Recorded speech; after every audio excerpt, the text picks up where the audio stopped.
Albanians unearth dark past searching for communism systems. Tirana, Albania. After years of storing documents, chase and in the slopes of the mountain above Tirana, Jovan Plaku found the remains of 13 people in a forest where he believed his father was executed by Albania's former communist regime. A decade later, the 45-year-old is hoping to finally get answers about whether his father is among those found after Albania launched a landmark effort to identify the victims. The dead found on Dajti mountain are among more than 5,000, executed during the communist era. The fate and final whereabouts of many remain unknown, nearly 3 decades after the fall of communism in 1991. The victims of the killings were political opponents, religious believers or regular citizens reported for treason, espionage or sabotage against the regime of dictator Enver Hoxha. In the period since communism's collapse, Albania has been reluctant to open up this dark chapter of history. So the search for the missing has been left to the tireless efforts of ordinary people like Plaku. His father Koco Plaku, an engineer, was sentenced to death in a closed-door trial 2 years after he was arrested in 1975. The son was 9 months old at the time and his mother was forced to divorce to avoid deportation. Determined to piece the story together, Plaku later managed to find photos of his father's trial, sketches scribbled during the proceedings, and a 72-hour interrogation tape. It was then he learned that his father had been convicted of sabotage and espionage over phishing gifts given to him by a Russian friend of his, that aroused suspicion after Tirana cut ties with Moscow.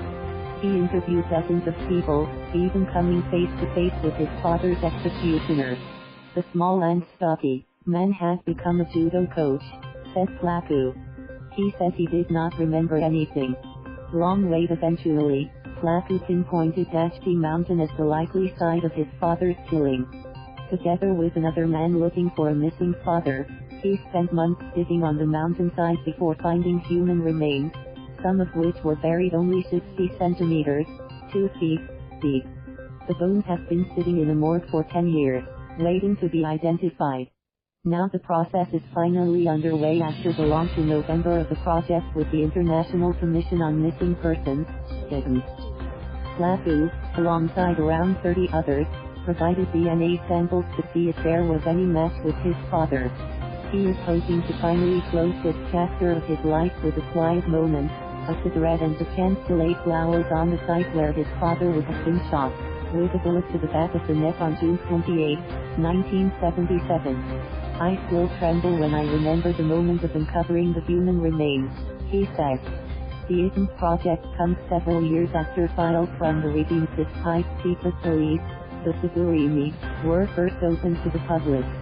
The director of the archives, Tirana, who herself has a disappeared grandparent, said she knows well how the past can turn into an obsession for relatives who want to undo the stigma heaped on loved ones by an odious regime.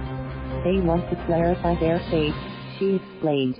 Luigda, from ICMP, also warned how the past can haunt a country which tries to ignore it. This is not about the dead, this is about the living, he said. This is about returning the dignity of all of those who were killed only because they thought differently.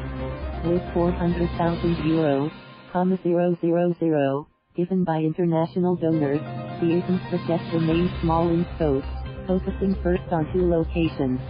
But it is an important first step, thus adding that the political will to continue is essential. The party knows the family has spent a decade looking for answers about their father, David. The twins also gave DNA samples to the Dajti search team, although they doubt their father was among those exhumed. An engineer trained in the Soviet Union, David was executed in the summer of 1977 at age 46. When his wife Irina, now 86, asked why he was taken, police said only, the party knows why. With their heads bent, the twins and their mother had to reply with long live the party, Helena recalled. After years abroad, the women returned to Albania in 2007, with Irina determined to find her husband's remains and to be buried next to him. Upon returning, Helena found documents about her father in the archives, including one signed by a former judge who is now a professor of law. The -year-old told AFP that he does not remember where the execution took place, a detail never mentioned in documents from the time. He added that he was a young judge in a system where nobody could refuse an order. Thank you for watching. Please subscribe.